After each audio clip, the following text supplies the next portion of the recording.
The deep hum of the Greyhound bus echoed through the quiet, winding roads of rural America.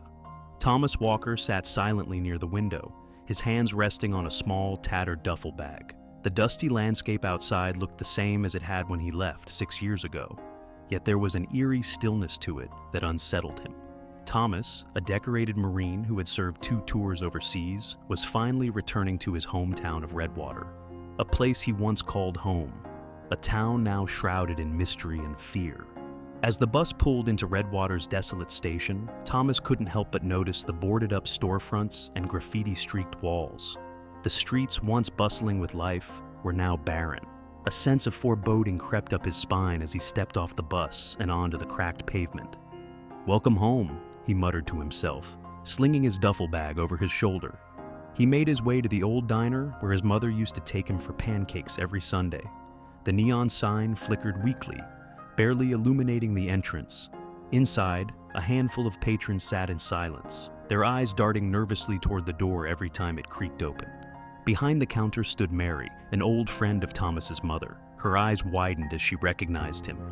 "Tommy? Is that really you?" Thomas nodded, a faint smile tugging at the corners of his lips.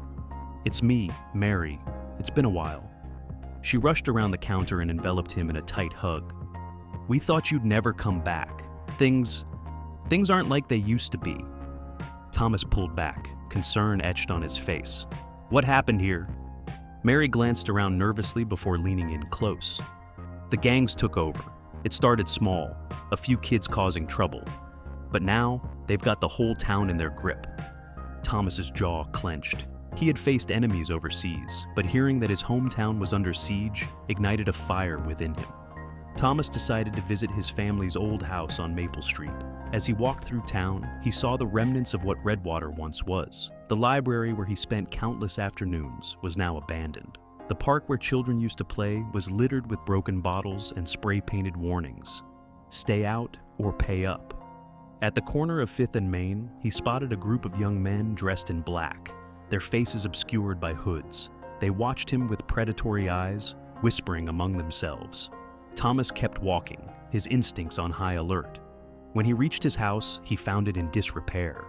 The once white picket fence was now rotting, and the front door hung on broken hinges.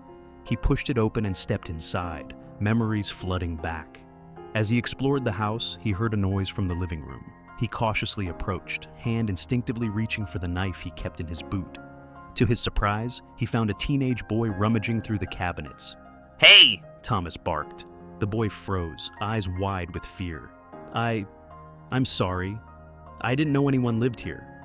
"Who are you?" Thomas asked, his voice firm but not unkind. "I'm Jake," the boy stammered.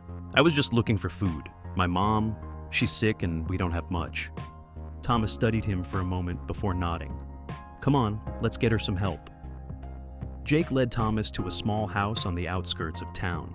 Inside, a group of weary townspeople gathered. Their leader, a man named Sheriff Harris, recognized Thomas immediately. "Walker? Damn, it's good to see you," Harris said, shaking his hand.